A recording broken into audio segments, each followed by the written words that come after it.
All right, guys, welcome to Thursday. As you can tell, I'm not there, but I do want to make sure that you understand what you're completing for today. So on Wednesday, I assigned the color coding assignment where I asked you to look at the four different questions and to color code according to the key. So I've uploaded mine in case you want to check it with yours. You absolutely don't have to have everything that I have. But if what I have helps you, you're welcome to use it, okay? So again, this should be an automatic 100. You just need to go through and make sure you're looking at some of the different areas that I've already done for you. So for me, I went and highlighted, evidence of the relationship between the mother and daughter in yellow. There's sometimes where they overlap, and that's kind of where I underlined it. And you can see kind of what I thought about the mom or the daughter. For me personally, I felt that the mom, and I highlighted her at the beginning, was the most complex character of the two. I feel like the daughter was a result of, what was going on with the mom, but that's me.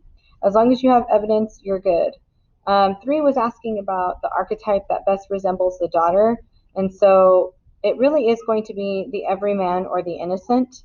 And if you look at those descriptions again in the archetypes handout, that's kind of what I went off of. And you'll see kind of where I looked at, how she's kind of innocent here, or she was willing to do certain things that everybody's willing to do. And then it's also, kind of her honest reactions to certain things that were happening to her. And that's what I used. And then, of course, the last one is highlight the part that stood out to you. And to me, that was here at the end where we really truly understand whether or not the mom ran over the runaway, and she did not, because of this paragraph right here, right? She kind of is reflecting on that memory of their first night in that hotel. And this is about the mom, where she kind of stays up to make sure, that it was not on the news. And then if it wasn't, then they're fine. But the broadcast showed what happened to the runaway, and she was found nude in the woods less than 5 miles from her house. So she did not run over the runaway. That doesn't mean she didn't run over something important, or an animal or something, but at least it wasn't the runaway. And that's something that had kind of impacted the relationship between the mom and the daughter over the years. The last paragraph really shows what happened. The mom went to go check on the daughter that night, and the daughter was kind of by herself. She snuck a cigarette from her mom. She was watching the planes take off, so she knew in that moment she had really messed up that relationship with her daughter. Her daughter was only 13 at the time, and knew that she had already done some damage there. So it's kind of an interesting story. And if you miss that detail, you're going to think, oh, I don't know, did she run it over or not? So now you're going to complete, using those color coded examples of evidence, you're going to complete this graphic organizer. You can use mine until you complete yours, but if it's already done, you might as well do it and turn it in. So I do have the story linked here for you again, should you need it. But in this chart, you're going to describe the different characters. So how would you describe the mom? How would you describe the daughter? You don't have to have, complete sentences here.